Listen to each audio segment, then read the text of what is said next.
And we're back in the high life again. Oh shit. If you hadn't said that, nobody would have known. Bad Dinner Guests and 60 Grit Radio doing a little bonus episode to make up for the lateness that we had on Thursday.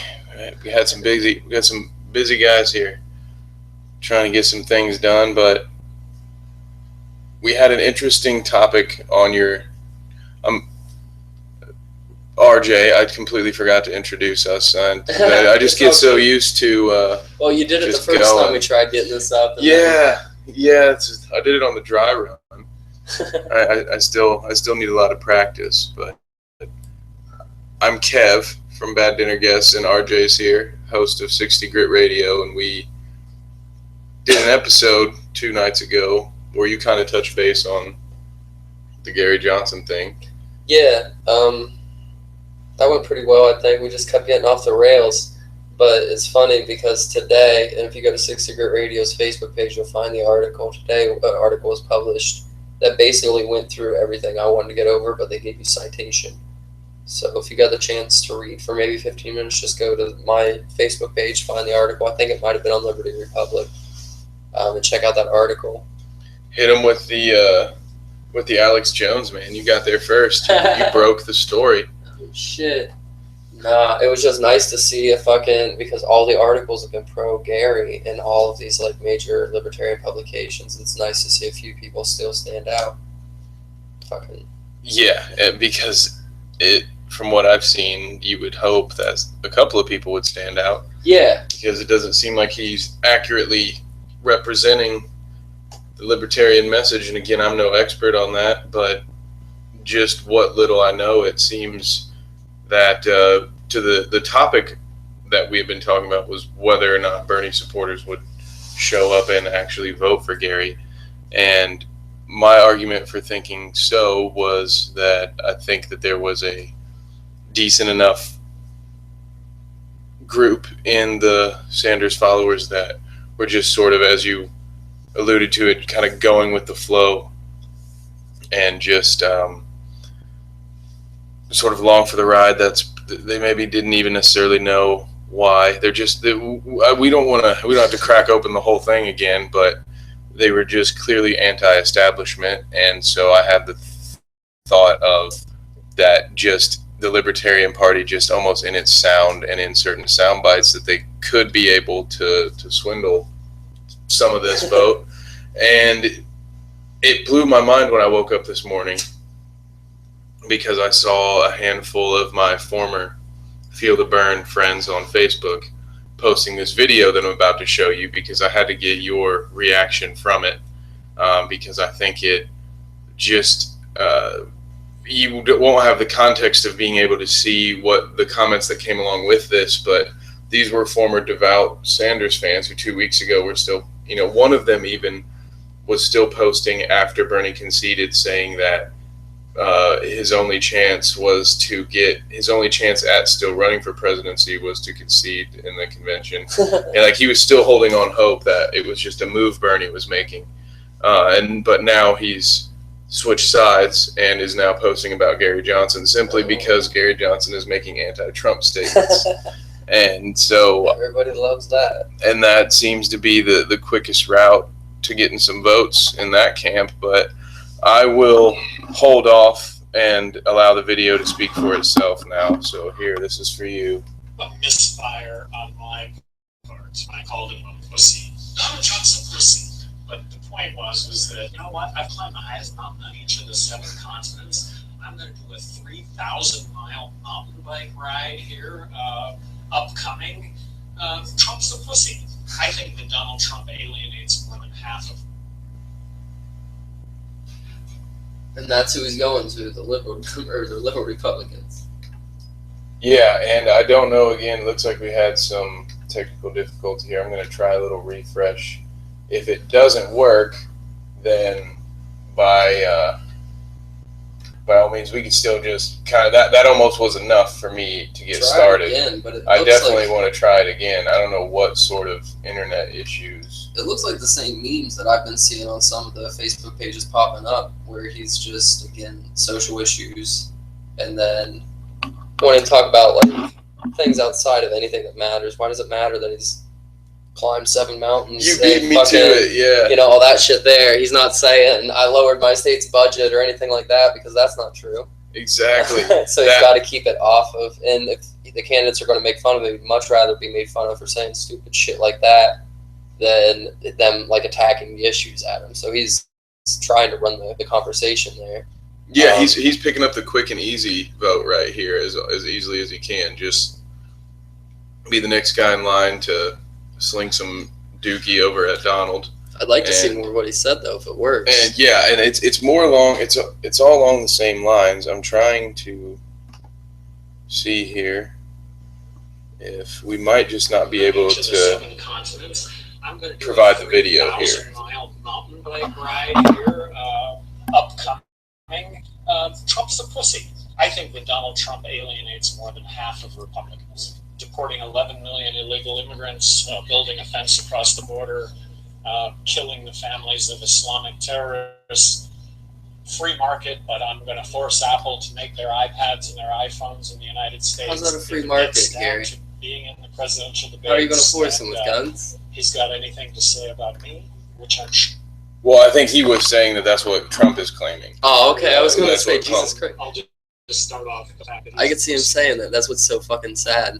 Okay, so I'm gonna do it one more time. I'm gonna go back to the beginning so that way I can give the visual back for the YouTube crowd, and just that way with the screen sharing, I want to make sure everybody could hear everything that he said. And if you can't hear it for whatever reason, go ahead and just watch it on our YouTube channel, and it has the captions with it. So I'm going to give it just one more run so we can both see what he said.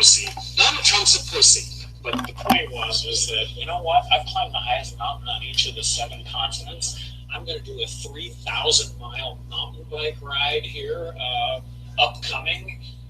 Trump's a pussy.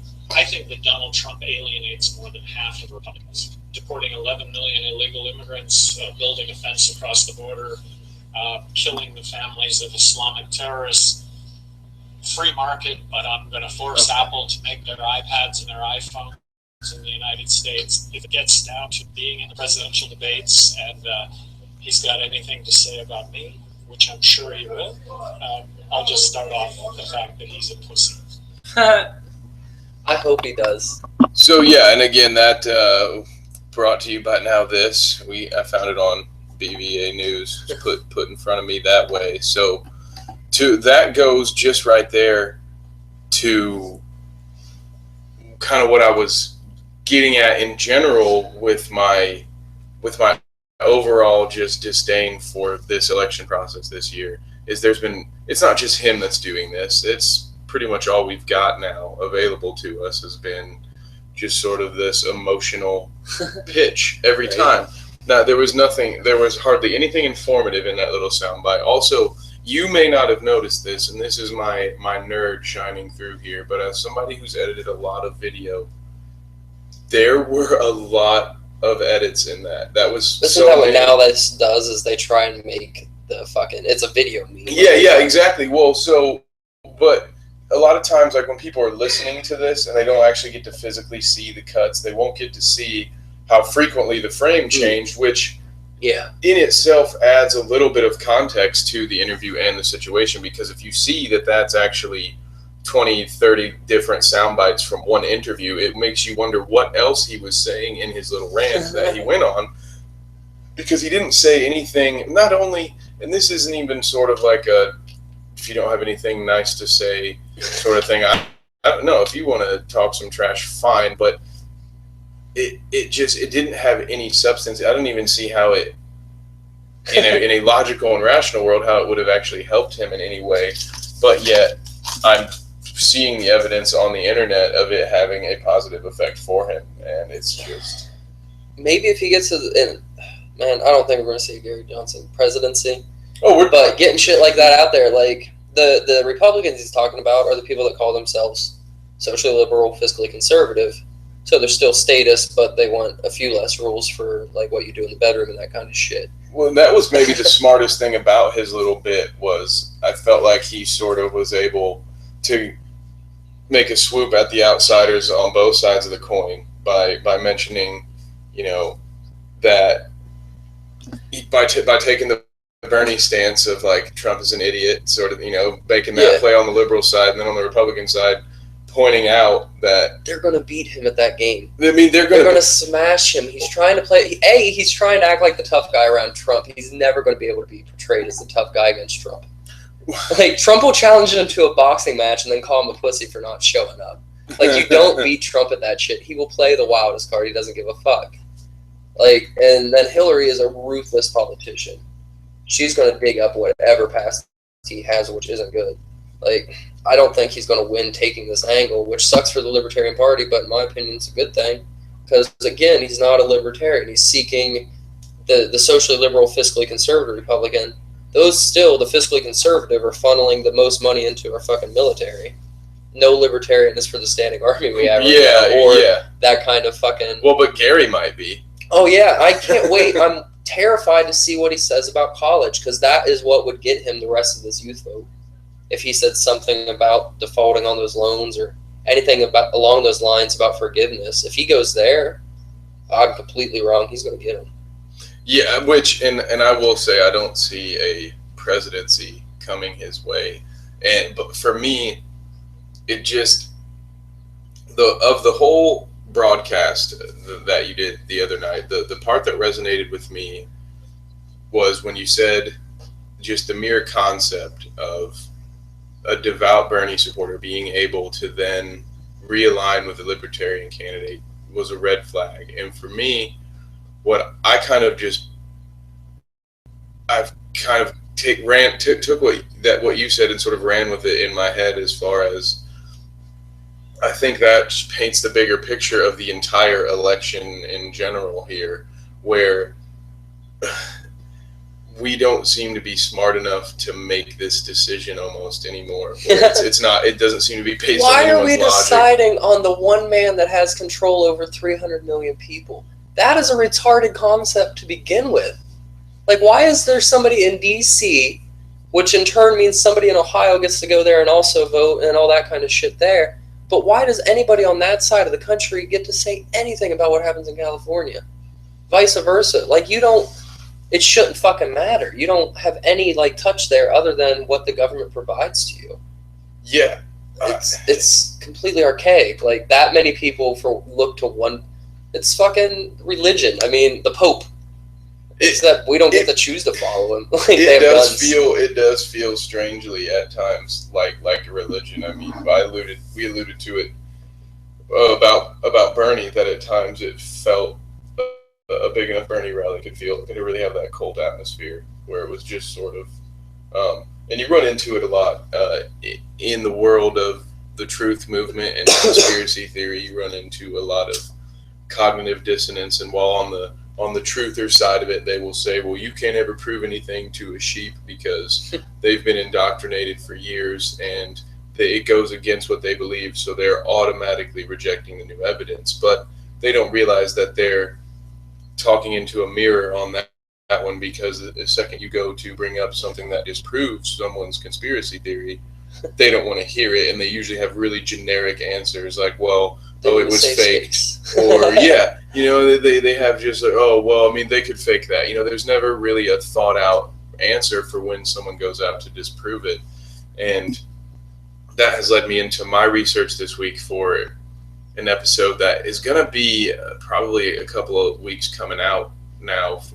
We have the Waco Ruby Ridge one is going to be next week because our guest got pushed back. So we're doing one on the fly this week. Were they at Waco or Ruby Ridge? Stay tuned to find out. Oh, yeah.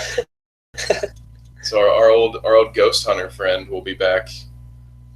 Who knows where he went this weekend? I don't even know. Probably to a haunted honky tonk in Nashville.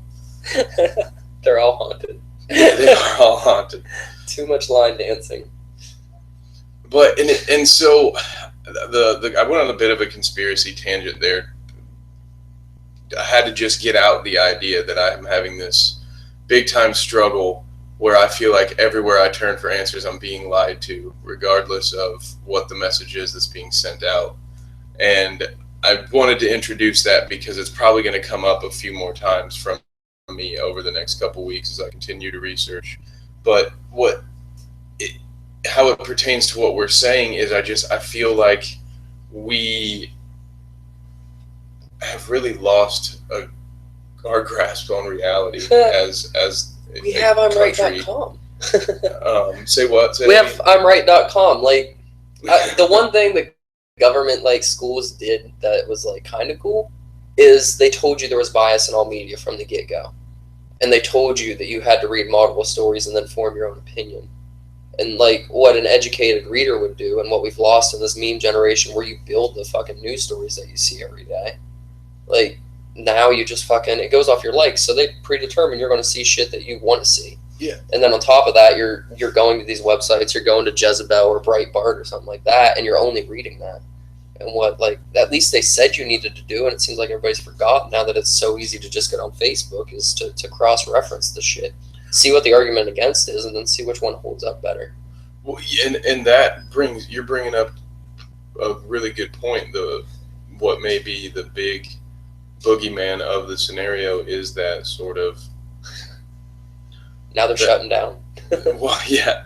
Just like the what you're talking about with the personalized advertising and everything being sort of set to already, it's already known. It's no secret on the internet what you like and don't like, what you watch, and all this good stuff. So with the algorithms that get put in, it's easy to see how your perspective can maybe, even if you don't want to agree, that your perspective could be altered by what you choose to view. And I would make the argument of, if you don't believe that is a possibility, take the scary movie challenge and just do only consume scary movies for like two weeks or so. Mm-hmm. Like, don't break it off with comedy. Don't, whatever you're doing, whatever you put yourself in, like a scary movie, do it. You could do it with like dramas, do it with depressed movies. If you just broke up with someone, don't do this, because that will have a big influence. But like, you can watch like breakup movies. I've done it just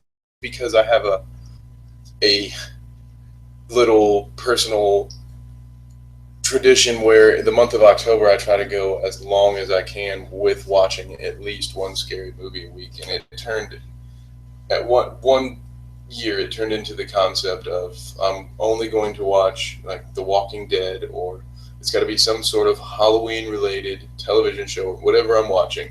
So I went from one a day to I'm only going to consume Halloween stuff for the entire month. Yeah. And I've never made it an entire month, but it really did have an effect on me and on, for instance, my ability to not be afraid of the dark as a grown man, things like that. And I just like, did you get by a nightlight? No, I didn't buy a nightlight or anything that extreme, but long walks home from work in the dark make you a little jittery, and I think that's why that's a good one, because horror movies use a lot of subtle and not so subtle triggers. People notice them a lot in scary movies because they're more on the nose with the big crescendos and the jump scares and all that stuff. But yet, although they're very on the nose, they still work. Yeah. There's a reason every scary movie has these things in them, because they work. They get you. They change the pace of your heart rate. Right. And these things that give us that tangible evidence of, okay, sitting down and consuming this has an effect on me. You haven't moved an inch, but yet your heart rate has accelerated big time. Okay, that right there should be enough evidence for you to at least open the door a little bit to the idea of, okay, what I watch can directly have an effect on me internally in one form or another. And so, that's just what I'm saying with that. I think you could definitely apply that to the positive reinforcement of constantly getting fed your own media, because like you're seeing other people agree with you. And of all the benefits of the internet, like us building it to our own fucking, like, what we want to see, even if we're doing it like unconsciously. Yeah. Like that's constantly reinforcing the idea. And it's not hard to get a fucking article published online. Not with all these magazines. And if you have the right headline, it can go viral once. Or if it's fucking trendy enough and Fox News picks up on it and says, because 3 people complain that it triggered them, new article triggered, you know what I mean? Yeah. So that gets built to you, and you're constantly seeing people say, yeah, I deserve this, or vice versa. Yeah, man, we need to invade Iraq and Iran.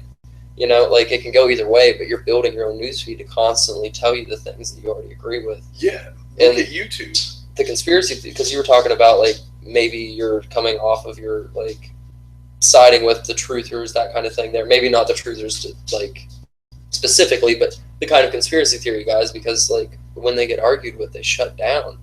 Like, because, like, as soon, they've never seen the arguments through their own theory. Their brain doesn't know what to do. They're so fucking sure they're right. All they do is fucking anxiety attack out. And they resort to really childish bullying techniques where they basically essentially what they do is la la la la la la la. I can't hear you. They just talk over you. They do that. I'm a you know, they do the safe most space childish is 2016. fight back. La la la la la. Like, that's what the new safe space is. Like, you're fucking toddlers. The safe space, exactly, and that is what has turned me off about all these big personalities in the so-called truth movement, the Alex Joneses of the world, the Clyde Lewises of the world. It's because it seems that the last hour of their show, every once in a while they'll bring one caller in to be fodder, but they don't hear that person out. They yell over them constantly, and then the rest of the calls usually are there basically just to stroke them off. Yeah. And to reinforce their points. For instance, I can't remember, I heard somebody call in on one of these shows the other night, simply just repeated exactly what was said by the host about an hour before and jumped off the line real quick. Maybe a 15-second call, basically say, hey, just want to tell you were right. Oh, thanks, I really appreciate the call. You know, it means a lot to me. Well, no shit, you're just sitting in the booth just stroking yourself off. And but they don't want to hear, and anybody who really had your best interest at heart, I would think, would tell you, you keep an open mind about this. I may not be right. It's not about me wanting to be right. Like, the kind of guys that brag about predicting these events, like, oh, I said that this was going to happen. Bill Cooper was one of those guys. He used to be a guy I really trusted in this movement, and I now gotten to the point where I don't trust him either. But when you get to the point where a guy is proud about being right, that he predicted that an attack would happen, you know, who can, you know what I mean? Like, that's not a good thing either. That's a terrible thing. Like, to me, where it's just like, it's not about the truth anymore so much as it is about reinforcing what you think is going on. Like, it's not to him. To me, I don't think that a lot of these people care that things get better, so long as they still have a platform to talk about it and predict and get their views across. Sometimes, though, like, I hate to play devil's advocate for that guy, because he comes across like a pretentious douchebag, but at the same time, you have to recognize, like, things have to get worse before they get to better. Like, more people need to be pissed off. Like, there's still too many people obviously turning out for the Hillary Clintons of the world. There's too many people looking for a politician that's good at being a politician. And the only way a politician gets by is by passing bills or acting like they are. Like, that's the only way they make a living to stay in there, is by reporting back that they did something. And that's how we end up with the fucking crazy size of government we have now. Yeah, and that's a big problem for me as well, is the whole idea that it's going to change. It's going to require a bigger overall change. I don't want this to get turned into someone saying that I'm saying the government needs overthrown. That is not what I'm saying, but to merely suggest... I'll suggest it. Go on. I was just to merely suggest that electing a president is going to change the system at all, I think, is the first stone that needs thrown, I guess. You know, when these guys start talking about that in general, the overthrow of the government, and not overthrow of the government, but when they stop pushing a candidate in front of my face and acknowledge the fact that this guy isn't going to be able to solve all my problems. I don't need them to say that your government is corrupt, your government is coming after you, you need a revolution. I just want to hear them acknowledge the fact that one man in this really convoluted and complicated system that we've created is not going to have the ability to do all the things that he's promising you, instead of saying, well, this guy sounds legit, or I really like what Hillary has to say about this. It's, whether, I don't know what the first step is. Is the first step educating the public to the process? Because they don't seem to really be interested in that. I think most people know what the process is and they're okay with it, is the issue right now, because so far the majority of Americans haven't been completely disenfranchised by it. But, well, so what I'll counter with is I don't think that people really know, because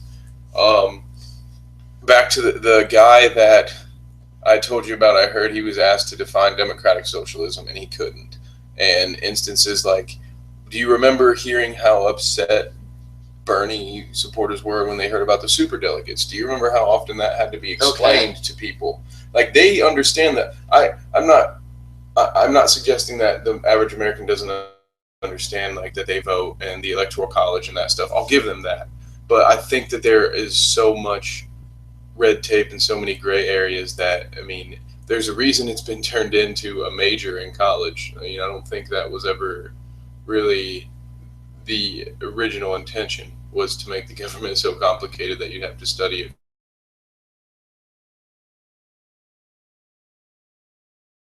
I think that the average doesn't understand enough to know what they can even do to change. Because maybe I give the average voter too much credit, because you're right.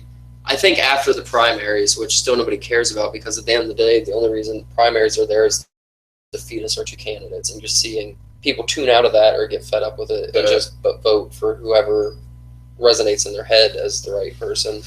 And like, it's the illusion of choice. So to me, I never understood why isn't there a nomination vote? Isn't that how it should be decided? Well, shouldn't we all start with a blank piece of paper and write who our presidential nominee is, and then we gather our pool, let's say, based on, okay, the top 8. So we don't run into a situation where we have 16 people running for Republican. And a few problems, actually. Still, you're selecting people for a two-party system. Not only that, you're selecting a person to run 300, whatever our fucking population is right now. You're still doing it for that. And then, okay, so how many times do you narrow down that field before you take the vote? There's going to be a disenfranchised population from that. If you did it, and then if you're going to do it twice, why not just do it once, and whoever's the most out of that? And in that case, it is what it is now. It's the same thing you're saying, but it happens twice. You know what I mean? Everybody's writing in whoever they want, and that's where the third party comes in. That's where that 15% of the vote comes in. Like, the system you're describing exists. The two parties have taken it over. Like, if enough people poll, that's how you get into the election. You know what I mean? So the two parties exist, but there is actually still, it's not written in stone that the two parties exist, and that's what the hope of getting Gary Johnson to the 5% so he gets on that debate stage is. But to get on the ticket, you don't have to be a part of either of those parties. We actually do that already. But the Democratic Party and the Republican Party have a monopoly on that, mainly through gerrymandering. And you look into that there, like, they give and take on that because it still keeps the third party out of those areas because they own it. So, yeah, all the Democrats are going to fuck with it to give them the vote, or all the Republicans are. But you know what? We'll still have a chance to swing back. But you bring in that third party candidate into those local elections and shit like that, that's where you see shit change. But through gerrymandering, they do a pretty good job of keeping that happening. That's kind of like the issue I have with democracy as a whole as we see it, but mainly with what you were saying about, we all write in a candidate. We already do that. That's how Gary Johnson exists. Or the Green Party candidate or Constitutional Party candidate, something like that. You just need to get enough people to say they would vote for you to be on that. Okay, fair enough. Essentially, no, don't be sorry. That's the whole point of this. Is for us, to bring our opposite perspectives together and just see where we can get in an actual conversation. And because this is at least to me the first step. Until we can get people to actually listen to opinions that don't line up with what they already think, then you're really doing yourself a disservice, because all you're ever doing is feeding into what you already believe, and you're not actually growing. It just, for instance, I think our generation has a bigger problem with this than anyone else ever has. When I look around at feeding themselves. No, where I was going with it was our generation, to me, is in the to steal the name of the television show. We're stuck in Arrested Development, where it's I walk around and like I go to McDonald's and I see just a bunch of giant children fighting to yell and scream over their children instead of, and I'm not a parent, so I can't begin to understand what that's like. But when as an observer, what I see two people behaving like children, and whoever is louder and bigger ends up winning the discussion. And at a young enough age, I can't. My opinion has to come with that disclaimer. Okay, I've never raised a child before. I don't know what it's like, but that seems to be sort of a recurring theme that I see in my life, that I see a lot of adults just sort of really just frozen in adolescence. And I don't know what exactly is to blame for that. A lot of people want to blame the internet. A lot of people want to blame television. I think it's, I don't know. I honestly could. The American Dream Guarantee. I think that's what's done it. I'm sorry to cut you off, but if you got a thought there. Like, I give the school a little bit of credit on telling us to check our resources. What they fucking did wrong is from fucking like 4th grade on, tell you if you go through these steps, you're going to get the job, you're going to get to do this. At the same time, they're telling you, follow your dreams, don't settle for anything, and you'll make it. And they're fucking, from day one, feeding into that mythology that everybody gets to do and be exactly what they see themselves as wanting to do and be, and not that you have to buckle down sometimes and make a living. And a lot of it's fucking instilled from day one. And then you go through college, and the entire time you're there, they're reinstalling in your mind that you need this, and these are the jobs that you're going to get, and this is the money you're going to make. You're not going through these courses and them telling you, hey, by the way, you're paying a shit ton of money that you're going to have to pay back, and you're never going to find a job in this field that's going to pay for it. Right. Like, how many people do you have that are friends that have a fucking college degree and working in a completely different field? Most of them. Yeah. So it is the definite minority of people that I know that are doing what they signed up for. Exactly. They showed they did their time in the system, but at the same time, they're not doing what they love. So they're completely fucking disheartened for the first time in their lives. They're not, because in college, I mean, you go to school and you party, or you go to school and you study hard and you get A's and you feel good about that. Out when you're in the real world, neither of those things are a definite. You might go to work and do a great job, and the boss still think you're a piece of shit for it. Yep. You know what I mean? Like, but you're not getting that constant reinforcement that, yeah, you're good. Here's this. Hey, you're good. It's not all falling together like they talked about. And I think that's what's led to a lot of the degradation of our generation. Well, see where I tend to lean with it, and I also want to preface this by saying that people need to have self-accountability. That might be number one. is the concept that no one wants to be accountable for themselves. But I also do believe that in a way it's been that this mindset has been nourished, that the adults, what I see, the cycle that I see with human relations at this point, and I don't know how long it's been going on this way, but it seems for a while, is that the adults or the older humans, what they really want, whether it be your boss at work or the guy who has seniority over you at work, or your mom or your older brother or your aunt or uncle, is all they really want from you is to fall in line and fill the role that they need you to fill, and not advance to a point where they then have to turn around and answer to you. And so I feel like the competition of life, the competition that life has turned into, where in order for you to have this American dream that initially is pitched to you as something everyone will get, and that, like you said, it's as far as you follow these steps, you're going to get what you need, get everything you desire. And then the reality is that in order for you to get what you need, you're going to have to step on a few people and break a few rules and make some compromises.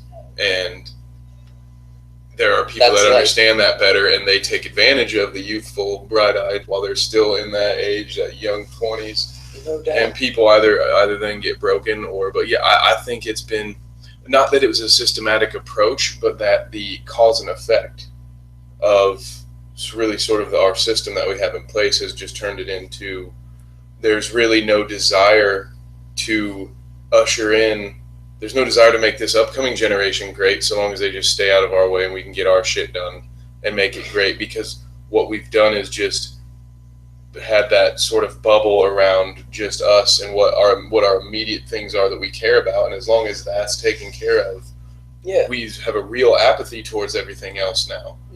And you see things like the basic living wage coming in now to the dialogue from the fucking Libertarian Party.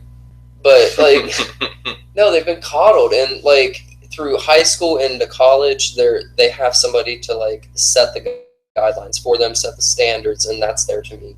And not only that, it's interesting. You're doing new shit all the time. They don't talk about how monotonous work is for most people.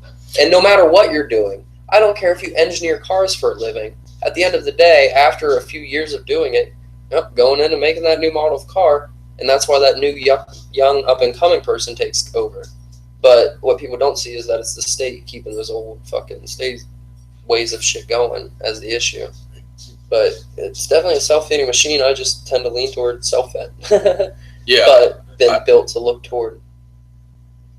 And it wasn't until I finally got plugged into the corporate machine to where, like, I went through all of high school with one of my most recurring thoughts being sort of, what the hell is going on here? Why is it this way? This doesn't make sense. I had the privilege, I suppose, of living in several different states and attending 8 different schools in the 12 grades that it takes to get your high school diploma. So I got to see a lot, sometimes within states, sometimes across the country. It would be the difference in seeing how things worked. And it just, like, I never quite understood it. I didn't quite understand the system that we had in place until I got that corporate job. Then it really all started to make sense. I need my yes sirs and my yes ma'ams in line, and I need to be able to turn in this report. Yeah, it's like I got this schedule. The days are broken because you don't. If my corporate schedule is really broken down to me like periods out of the day. Everything is either a 30-minute or an hour block. Right. And like, if you have to, So it feels just like high school. It really is, especially during my training time. It's so required, not one of those things that's not required, wink, that I take my lunch at exactly noon, just to make the rest of my schedule work. But my sort of, again, because I like to just pick my own brain apart and pull the strings and see why I react the way that I do, I would sort of thought of it as, well, isn't it interesting that the first month that I'm here, as I learn my job, I have a set schedule that really is built to me to feel like my high school schedule. Like, it's easy to convert back into. Exactly. Yeah, exactly. So once you're out on your own with that block scheduling, it will change. Yeah, absolutely. Really? It changes. After that first month, it's then an open, I have a 3-hour window throughout the day in which I can arrive at work, and I just have to stay my 9 hours, and I can take my hour after you're done with whenever I want. Yeah, after I pass my 4 tests. Let's get this in. How it would feel familiar. Yeah, you see what I'm saying? Hilarious. I've had 4 different tests. I get about a week to do one. A lot of them come in the form of a presentation. So maybe they are preparing you for these jobs a little better than what I give them credit for. Well, that's what I'm saying. Is they're not preparing. Yeah, they're preparing you to be a cog in the machine. I got you. They're not preparing you to excel in the machine. They're preparing you to come in and fit the spaces that will be needed. They're making you a good hamster. They're not making you. Maybe that's why the one time I worked in the warehouse, it's the first thing I noticed. It was just like high school. Yeah, answer to a bell. Yeah, and it wasn't just that. It was like people self-segregated into their own cliques and this and that. And there was the lazy clique and the fucking a couple. Like, the other thing I noticed was living up here in Columbus, like, they weren't all fucking segregated either. It was like there was a couple cliques of just Somalians, but even they self-segregated between themselves. But then all the other cliques had a few Somalians, a few Hispanics, a few just white guys. Like, it was crazy. But yeah, they all went in their own little groups and talked shit. And then you have the supervisor who's really just the fucking principal. And he only got brought problems. Exactly. But you were talking about how much you hated, like, when you were in school, you were, like, seeing it, and you're like, why is it like this?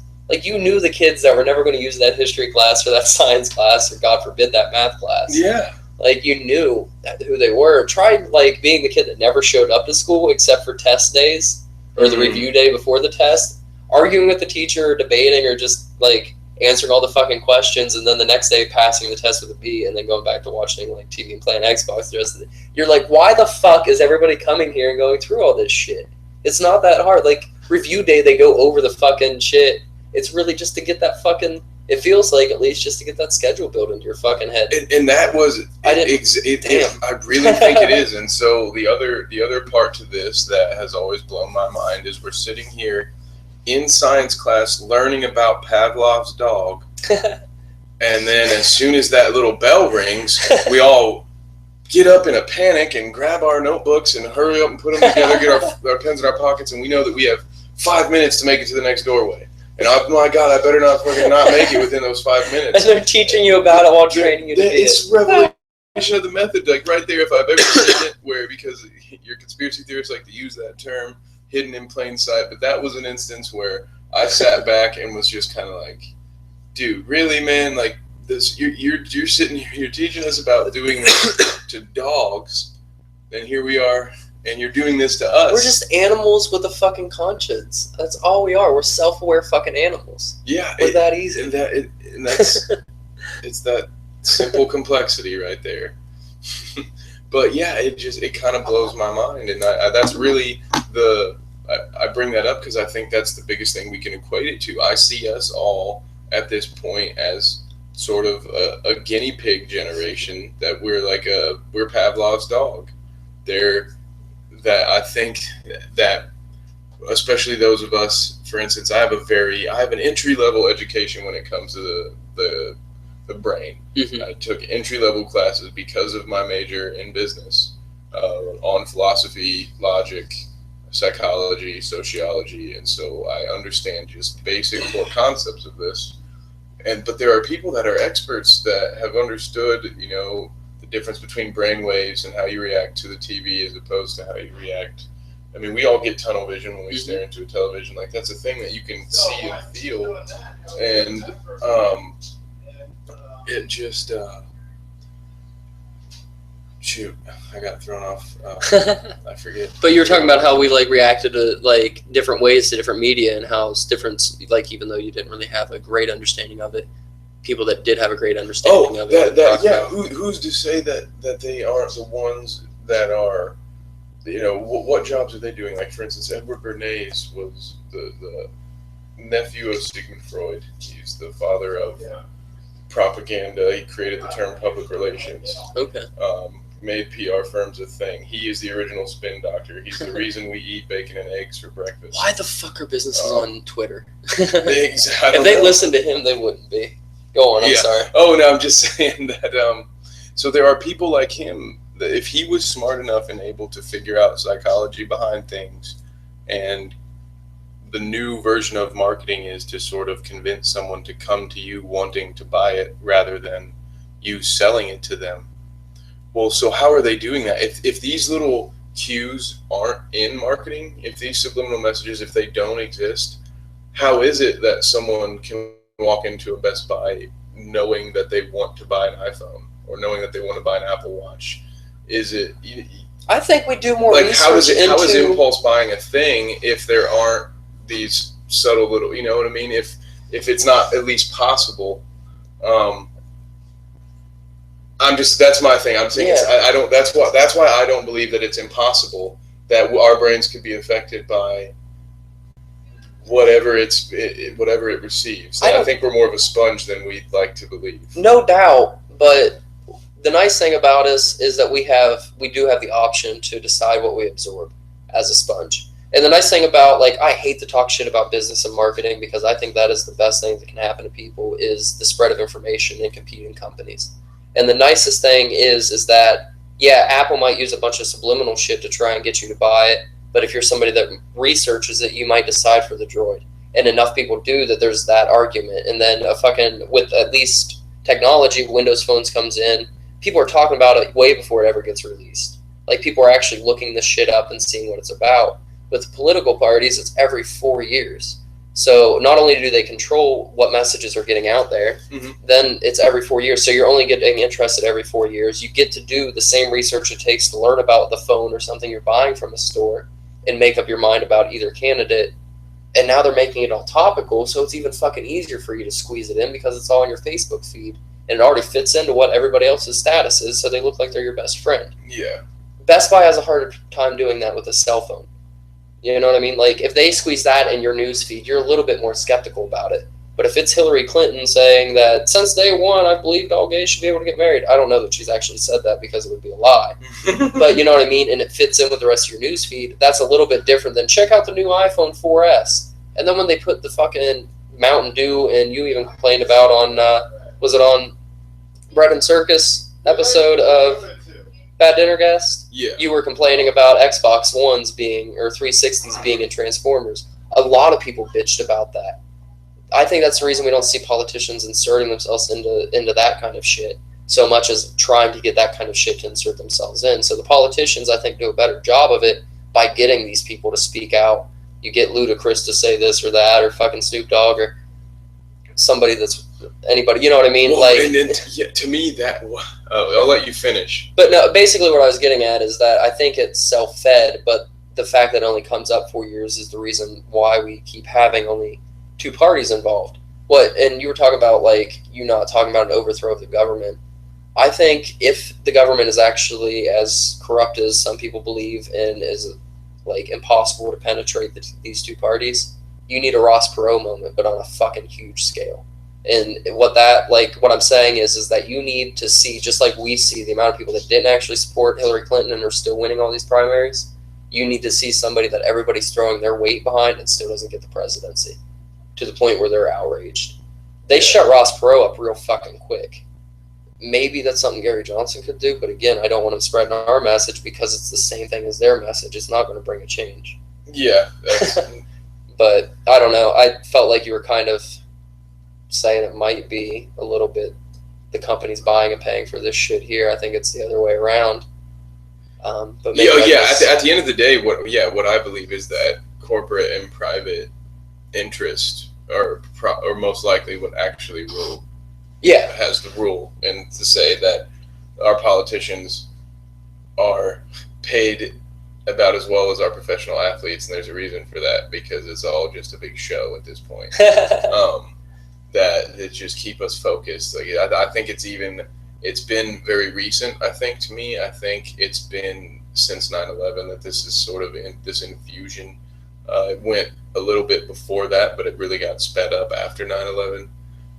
Where it's your news program feels more like a television show than it does a news program. And for instance, Conan did this thing he put some video up when he first went on TBS to talk about kind of sort of how he wasn't controlled, and it was a clip of every news station, not every news station, but just 20, 30 different news stations, and they all have the exact same introduction to Conan O'Brien. Like, just as a way to show you, like, no matter where you're sitting down, there's the potential that you're all getting the exact same. And it's just odd that, with the idea being it's the illusion of choice. So back to where I was going at, it's you have this illusion where you think you can, like, I can go over here and watch CNN, or I can watch MSN, and in that degree, okay, you have some sort of choice there, but those stations clearly have some agendas. But to show you that even in your local news, it's just the same stuff getting funneled down. It's a funnel system where the decision of what can and can't be said gets made, and then it funnels out from the bigger news sources, and all the little guys can do is pick up the scraps that are immediately broken. How often is CNN just already there?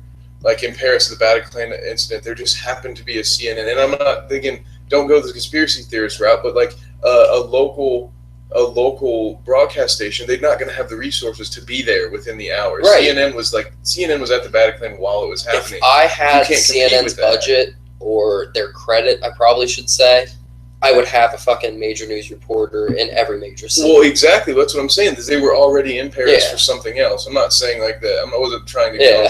That's why I stopped myself. I knew the sentence I was saying started to sound like it was like predetermined or that they had foreknowledge. I wasn't trying to go that route. What I was trying to say is they have the resources to be there when stories break. So if you're the one breaking the story, then every other story that comes out is based off of that story that you broke. So you are controlling it. Again, it's an illusion of choice. You don't have what you have are different flavors of ice cream made by the same company. I got you. So if it's tainted, it's all fucking tainted. That's what American choice is to me.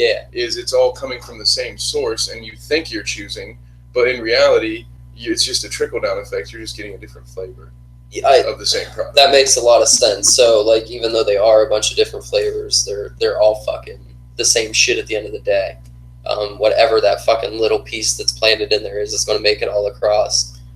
The nice thing is that, and they haven't cracked down on it yet in America, they've tried to get their fingers in there, is we have the internet. And you look at the Arab Spring and shit like that, where the internet overran the state media control because people were able to see what was actually happening, not what the state-ran media is saying. And while, you have business interests involved in political interests, so these news partnerships have their fingers into the politicians. Luckily, so far, the politicians don't have their fingers completely embedded the other way, and they're not on the internet. And maybe what I'm discounting is the amount of people that still don't get online and look up other perspectives of it. I'm probably giving a lot of credit to people and discounting the idea that a lot of people still just tune to CNN or just tune to Fox News. So they're getting that little bit of taint across the board and then fed whatever feeds into the rest of it.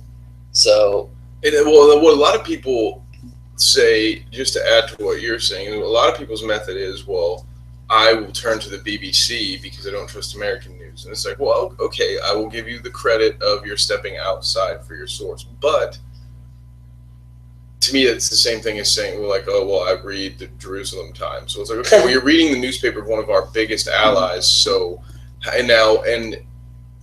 again, I don't know.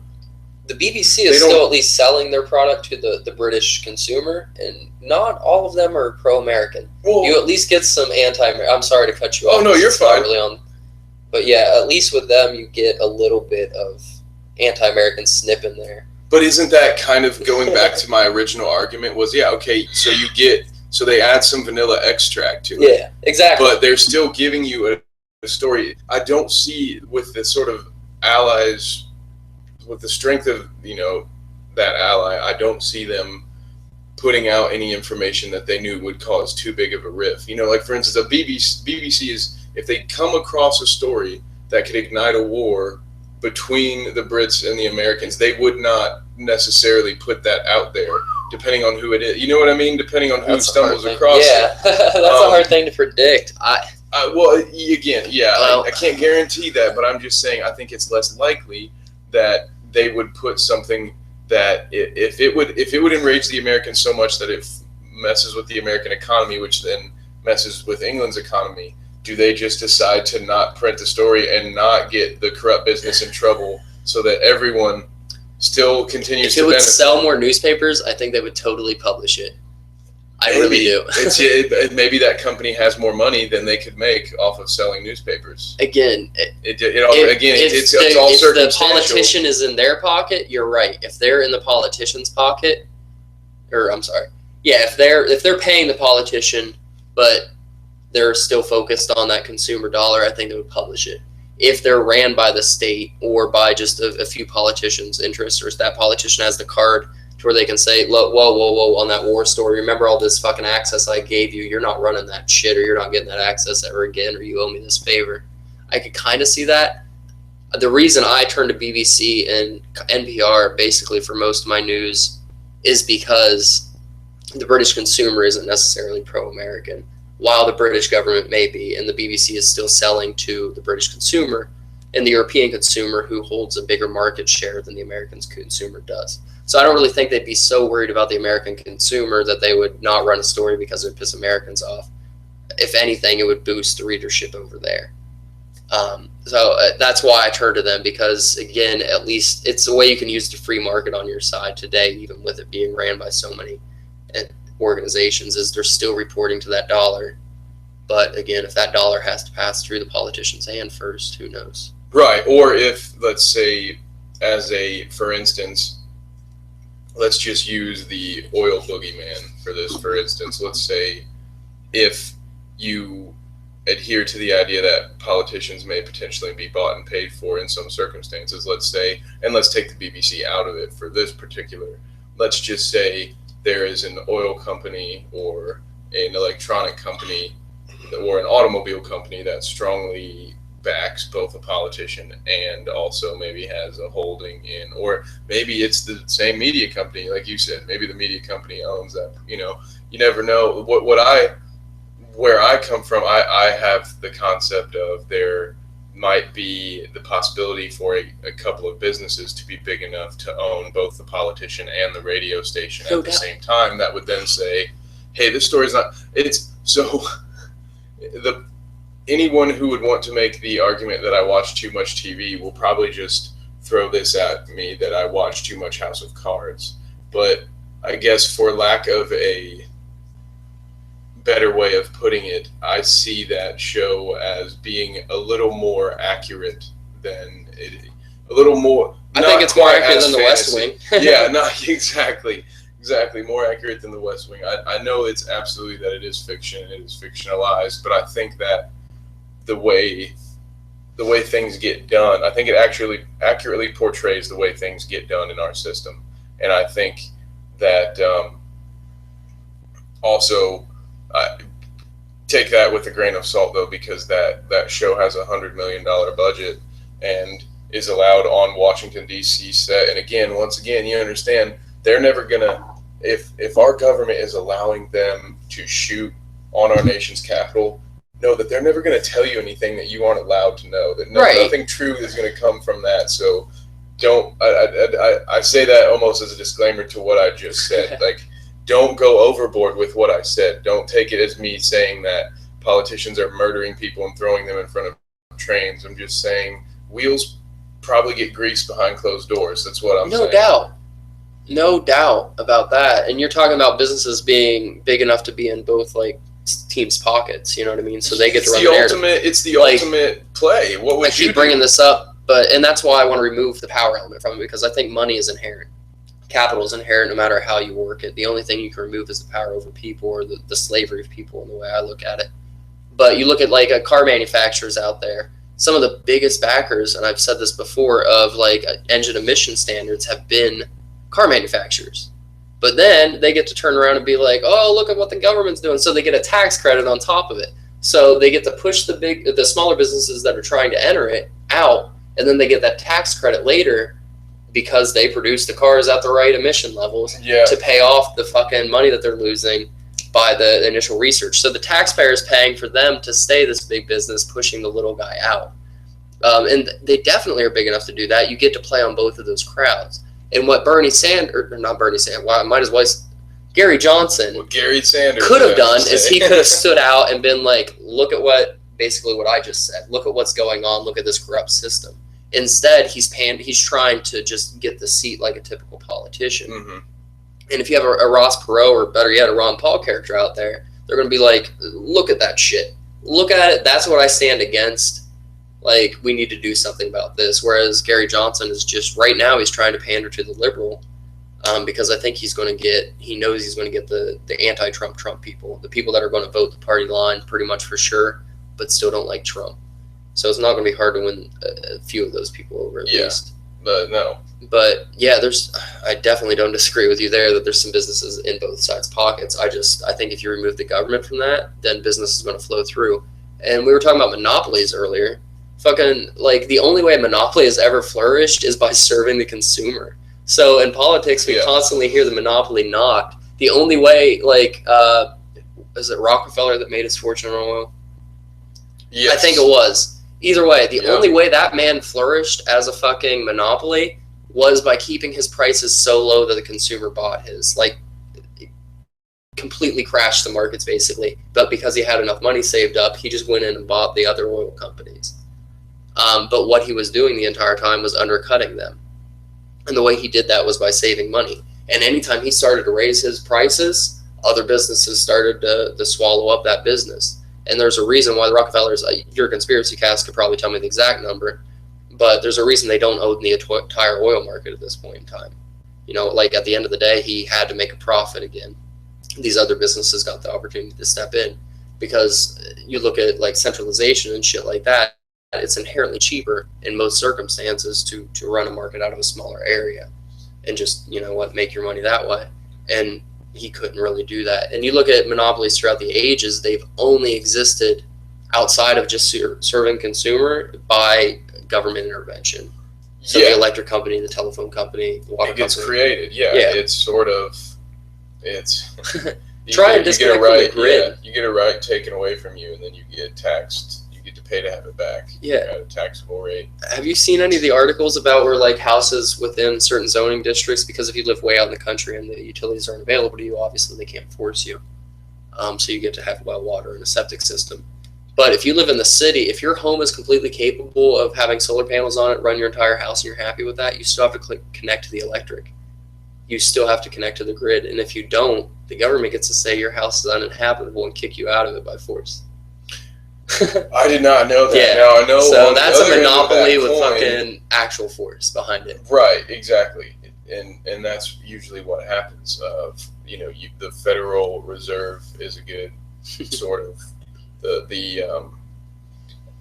I could talk about this for hours. Actually, the bank crash and how it was, the effect that it had, and how big banks handled what they did to sort of create that situation. For instance, J.P. Morgan started rumors of other banks going out of business and not having enough money in the bank to sustain other accounts. And, this rumor mongering that was going around by several other big banks, it's reportedly, I don't have, because we didn't actually prepare for this podcast, and this was sort of just an off-the-cuff thing, I don't have any notes to back this up. So what I would suggest is that no one just listen to what I'm saying and blindly take it as fact, because it's not fact. All I'm trying to do is bring up something that you should go ahead and look up on your own. Tell me that I'm wrong in the comments. Give me the right information. I will always go back and correct myself, especially when it's brought to my attention. We all miss some things, but that's neither here nor there. Look into the way that those rumors caused people to run to their banks and withdraw all their money, and they forced sort of, it was the result was already in place. The solution was sort of already in place with the Federal Reserve, and then there was that big pitch of stability and how this was going to make everything better, and it was going to fix this big major crisis. And then it turns around and it gives all this power and all this money back to those original bankers who caused the crisis in the first place by telling lies about their competitors. And try and convince anybody on either side of the subject that you don't need a Federal Reserve to begin with. You can't do it. Well, if they read, you could. Yeah. And that's what Ron Paul was. His book, And the Fed, check it out. But that's what he was willing to do. But you say that to a Republican or a Democrat, and they're just going to laugh because they don't know what else to do. Well, you know what? To combat that, to get yourself a laugh, I dare you. I've done this occasionally. When I really feel like ruining the mood at a bar or a party, I'll just ask someone if they could to do their best to explain to me how the Federal Reserve works, or just go ahead and hit them with, how is money created? What is a fiat currency? Right, exactly. I've been really struggling with how our money is created. I just find some way to sugarcoat it. Don't look. We should just Google it. Oh no! I've done my. Yeah, I wonder what Google would show up there. It's interesting. It's funny when you type it into YouTube, you get these really, really playful and dumbed down child instructional videos about reserve notes and bonds and how Some of them are really on the nose and satirical about, well, first, over in this building, they have to print out this sized piece of color paper. And then they put that in a suitcase in exchange for 3 suitcases of this smaller little piece of paper. So I actually like the fact that we don't have all of the numbers and everything pulled up for everybody, because it just will sort of reinforce the concept of what we want from our listeners. A, nobody knows exactly how this works. B, you need to do your own research. There's people out there that know, and they can tell you. They just tend to lean libertarian or utilitarian. Exactly. And there are videos you can go watch, but again, you have to understand that those videos were made with an agenda. So rarely in my life have I experienced a situation where the agenda was to inform. For instance, I have an agenda, okay? My agenda for what we're doing, is to try to instill open, honest dialogue, because I think that is the way that it's probably not necessarily the end-all solution to our problems, but at the very least, it's a start. You can't solve a problem if you don't admit you have one. Right. So until we're all sitting in a room getting our gripes out there, we're never going to fix anything until we can at least try to get. I mean, we're probably never going to fix anything anyway, if I'm being really honest about it. I don't know, man. We got like 20 viewers. We're going to make a change. Hey, yeah, exactly. Well, well, talking about the banking system, though, just in case people are curious, they would go back to private banks. They would go back to banks backed by something instead of a fiat currency, which is essentially based off of what they project trade at being. And when we create debt, it's when we create money, it's created out of debt, and that people don't understand like that percentage of how much, and people want to talk about the national debt like it's some big horrible thing, and that it's directly reflective of your president and how they perform, without really knowing any of the methods behind it. They don't know how their debt is created. They don't know where it came from. They don't understand why we owe so much money. But it's every time a dollar is created, it's created in debt, and there's a big, the percentage. And then stimulus is supposed to fix it when it's created out of the same debt. So all you're doing is fucking increasing inflation because your dollar's worth less because you owe more. And then there's more money out there that's not worth anything because it's based off debt, so the value of it goes down. And people want to talk about paying off this debt without realizing that there's more debt than there is money. Yeah. So to pay off the debt, then that means there's no more money. So then what do? Like, it's literally, I was trying to go away from cars. It's like, it's made out of duct tape. It's like this little encompassing circle. It's a pyramid scheme. You get people to buy into it faster than you bleed out. And that's what they're doing, but it's coming to an end, slowly but surely. I mean, it can't stand up to a global market. We've already seen the credit rating depreciate. It's got to happen. China's quit lending us money at such a huge rate. I find it so funny how many Democrats wanted all these fucking programs that are only going to expand the debt because of income inequality. But all of these programs would have increased the borrowing from what was then China, and most of it probably still would be. It would be coming straight from China. Talk about a fucking poor population ruled by an authoritarian regime. You're going to borrow more money against these people that are fucking held into the Stone Age? Are you shitting me? That's your version of income inequality? Like, isn't this supposed to be some globalist economy where we build everybody up? Oh, globalist! You said the magic word. You reminded me. I've found a couple of screenshots for you, so we can start working once we get some soundbite buttons. Alex Jones assaulting? Well, I would call it an assault because he invaded the fucking set. But did you see Alex Jones coming on the Young Turks? No, I did not. Set? So should I try to pull that up for us real quick? Probably just fucking end on that. Yeah, that will be a good way to go out. Alex Jones. So that reminds me, I found this fantastic meme. I'm going to post it to your 60 Grit Facebook page later. I saved it. It's the joke is, why did the chicken cross the road? Why? Because he's a globalist, and it's got Alex Jones pounding the desk, and it just says, because he's a globalist, and it's in big letters. And it might not sound funny to you over the radio, but if you've heard or seen an Alex Jones video, it should be funny, because that's his reason for everything. Everything has always been globalism. Globalist. He says globalist the way GW used to say terrorists, and it's funny, and that's again why it's why I'm starting to see through the bullshit on both sides. It's like you guys are using the same methods. It's almost like the way I see it. If you were smart, if you were this brilliant person in charge of controlling these things, would you not what's the best way? The best way to control the opposition is to also be the opposition, sort of thing. Right. Where it's like I'm starting to not even. To me, if I see you using the same methods, how can you call them liars and then yet you do the same thing? Right, no doubt. And I bet both him and the Young Turks got the same amount of clicks off the same fucking headline.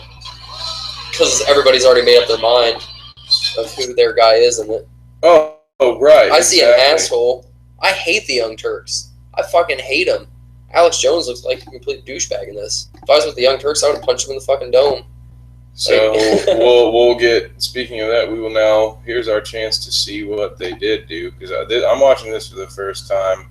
Of course, this is going to have, I guess, a little bit of their spin on it because it's coming from their channel. So it really, if they just show the live clip, they don't need to. That's what I was saying. The same amount of people will see who they want to see as the winner.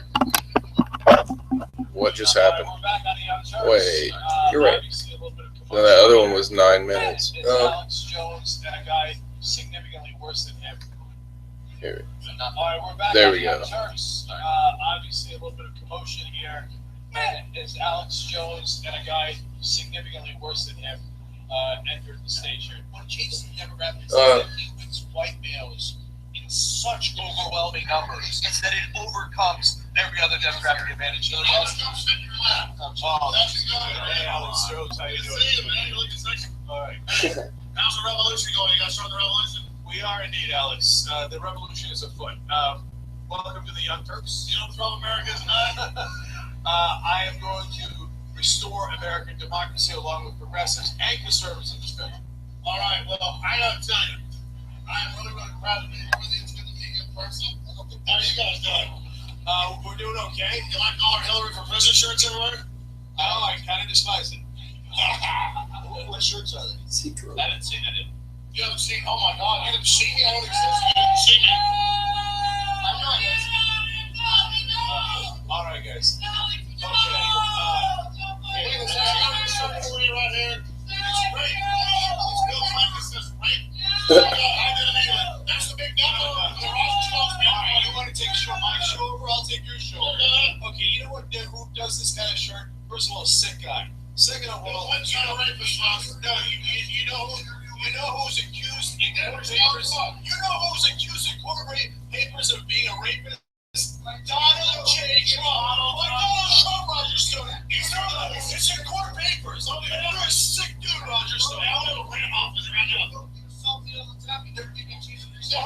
I should give you a hot job. You're a sick man, Roger Stone. Roger Stone, you're the world's biggest liar. This is what happens when two liars get into a fight, though. That's exactly what They have happens. so much dirt on each other, it just degenerates, and the people that are already fans are only going to hear the part they want to hear. People get a lot angrier when they are caught in bullshit than when they're wrongfully accused of bullshit. No doubt. Oh, is it coming back? I think it's coming back. I don't know. Did it get worse than this? Oh, yeah. At one point, he supposedly spits in his face. I'm not going to debate this guy. You're a hatchet, man. I don't know what anyone You're a hatchet. Pots and kettles. That's what this should have been called. I'm watching your show, dude.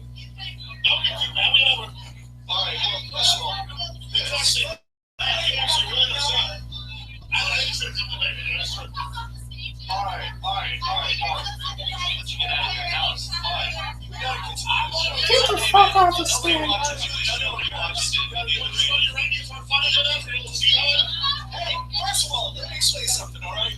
That girl, see, you can't take This the dude's thing. taking off his jacket. He's like, I'm about to fight. I'm like, I forgot it's shit. touchscreen. Jesus Christ. That's hilarious. Oh, man. Wait, let's He hasn't see taken this off his good. jacket yet. Who cares? It's perfect. Yeah, I want to see it. Like, oh, shit. It's about to go down. I'm going to hold this motherfucker back.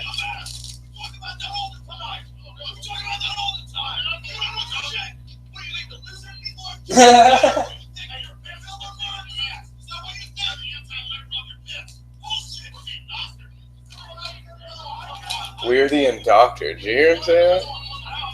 That's weird. I'm showing up in the fucking...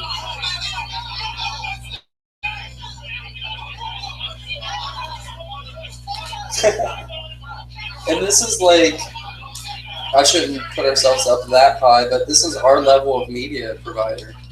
The Young Turks aren't like their own station. They're still fucking giving... If that was Alex Jones and he was interrupting our shit, I would have just told him to fuck off and kept recording. See, but then which is, yeah, because what they did instead was give him exactly what he wanted. Yeah. For instance, that girl in the red. I don't know who she was, fuck off this but that's the perfect example. Yeah. She lost your cool. Well, when you think when a guy like that with a T-shirt like that and an attitude where he's going to interrupt your show in the middle of your show, you think that isn't exactly what he wants. His viewer loves that. And people just, they aren't. Yeah, and I understand. You know, your blood temper, your blood boils, your temperature goes up, and you lose some control. But you have to be smarter than that. You can't buy into it. But this I'm glad that you showed me this, because it's a great way to wrap up, because this is exactly what I was talking about, that these guys are both, that's how I can tell they're both full of shit, or all three of them are full of shit based on how that whole thing just went, because you get really angry and defensive without having anything to say to back your anger. That happens to you when you're caught in a lie. Right. When your response instantly is just to attack the other person. I don't know that he was caught in a lie there. Just talking about Alex Jones. I'm talking about them all in general. The way that they reacted to me shows me that they're not genuine. It shows me that there's some weight in what the other was accusing, which to me shows that all three parties are parties that I can't trust, because not one of those people handled that situation as an adult. No. And again, it's not to say that they shouldn't have been angry, but there's a noticeable difference in human behavior when someone is caught in a lie and when they're angry at something that they've been accused of that is obviously something that they haven't done. And he's a liberal shill, and Alex Jones believes in lizard people. No doubt. They definitely. But my thing is if you know you have the facts on your side, the only thing you would do in that situation to me is be chill. The worst, you would think, the best thing you could do there is if you know you own Alex Jones and he has nothing on you, is be like, yeah, Alex, tell me what your problem is. Yeah. Give him 2 minutes or whatever it takes him to say his problem, cut him off and be like, oh yeah, well, and refute it or talk about all the bullshit he put out. But they know he has so much shit on him there, it's just pissing him off. He's like, oh fuck, he's gonna bring up this. He's getting exactly. Yeah. If you know that you're good and you're sitting from a good place and you trust what you've been doing, and you don't think this guy has, then you sit there and you let him make an ass out of himself and know that that's only going to benefit you. So exactly to what you said, the way he reacted just kind of shows, if you're scared of Alex Jones being there, into the way that you react that way or you get angry, then one of two things: either you're not sincere in what you're doing, or what you're doing is more about you than it is about what you claim it is, because you're getting all riled up because you can't stand how your image is being affected right now, and how dare someone do that to you. And that's why I hate Alex Jones, because that's how he is on the phone. And the Young Turks, from what I've seen, every time I've watched them, they give off the to me, they're spin doctors too. They're exactly. I was going to say they're just as bad, but with a different angle. If he didn't want to debate him there, if he already had a fucking script he'd been working on for 2 months, ready to go, I'm sure he has a fucking personal security detail. Alex Jones at that point is trespassing on their fucking set, even if it is at the RNC. Tell your security to handle it, and don't even give him the time of day. That's the only way you look like the bigger man there. But I mean, to me, again, it's part of that trickle down. I mean, now we're having people that people trust to provide them their news getting in a fist fight on stage over an emotional argument where, once again, what was brought to that table that was fact? Nothing. Yeah. Nothing they talked about was of substance, and yet it's got people paying attention to it. It's it's got Alex Jones supporters more on his side because I like it. I like when he fucks with people like that, man. I love when Alex does that. He really knows how to. Yeah. He really knows how to make you uncomfortable and show your true colors. And And then the people that were already against him are like, well, this is why I was against him. But nobody gained anywhere. You just got further entrenched. And again, to me, it's just one more stroke of the paintbrush to this picture that's being painted right now of we're just also separated. Like, we can't even fucking think straight. I don't think you need somebody pulling the puppet strings. I think this is what we're responding to right now anyway. Yeah, exactly. No, yeah, exactly. Yeah, this is what we are. And then I guess the question is just, did we get this way on our own? Or that's where I get at with this whole influence of the brain. It's like, how much of this, I would never be, I'm not the type of person to put all my problems on somebody else. Someone did this to me. Fuck that. No, I made my choices and I have, but how much of it was an outside influence and how much of it is just my human nature and my genetics? Because I believe it's a mixed bag. I just wish I could know what the formula was for what makes you who you are and how susceptible I am. Like, if I continue to watch this shit, will I turn into Alex Jones? Right. If I listen to Bill Hicks and George Carlin every day, am I going to be a cranky old grump all day, every day? That might be what happened to me. See? George Carlin may have made me a cranky old grump. That may be what happened there. I completely understand what you're saying, though. Yeah, like, they're feeding into their own fucking shit there. I don't know how much this will get around. But again, the people that want to see it are going to see it, and they're going to pick their team already. Exactly. Your teams are already picked. Then you're going to see enough comments on either side of it on either video to reinforce that there's a bunch of people on your team. Yep. So it gives enough for you to pay no attention to those on the other side. You got their numbers. Yeah. Unless you're one of those people that just actually wants to be right instead of being part of the majority. Right. Which is rare. Getting rarer and rarer these days. But with that, I think it's a good spot for us to say goodnight. I know definitely we've got a big day tomorrow with a couple more podcasts. I know you've brought us in. You got definitely want to tune in tomorrow if you watch this over the next 12 hours. I think we're going to start right around 1 o'clock. We'll put a warning before the live link comes out. But we got a few people from Sucker Magazine coming on to Bread and Circus, so that should be fun. Yeah, it's going to be a great time. So yeah, they're out of California. It's a magazine. Check out suckermagazine.com. Or you can find them on Facebook. But if you don't make it around to it tonight, they'll definitely be on tomorrow, and you'll find out everything you want to know. So tune in there.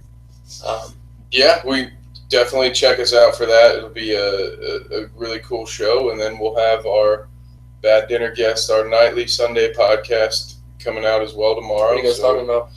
It's going to be a surprise for the audience because it's going to be a surprise for us. I still have to do my research towards. We were going to be talking about Waco and Ruby Ridge, but our guest had to bump it back a week. So whereas we've been preparing for 2 weeks for this episode, and now it's not coming for another week. So we're gonna do something on the fly. So again, check it out.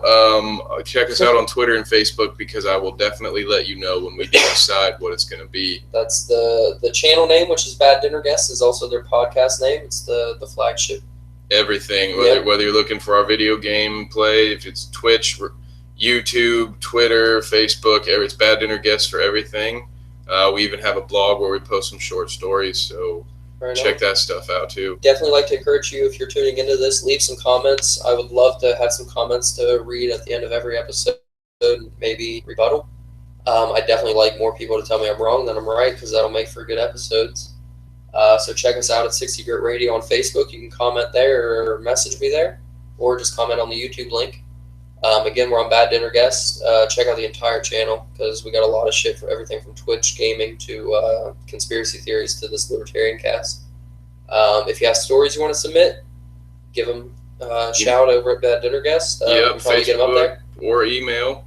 Again, it's always just a name. So find us on one of those, reach out. So much of this also, or even if you want to start your own podcast, talk to me, talk to RJ at 60 Grit Radio, talk to any one of us. We're all about giving people a venue or an avenue to get their own. I would love to see a state start their own program on their channel. That would be the fucking bee's knees to me. Yeah. Just to have somebody on there that's a complete counterpoint to what I want to do with this. We want more outsiders. We're getting plenty of outsiders on the gaming aspect of it, but we want some more people that just a different variety. I love the gamers. I want more gamers to come too. Don't take that the wrong way. Roger Ailes, we're looking at you, man. Yeah. You got Allison from Fox come over to Bad Dinner Guest.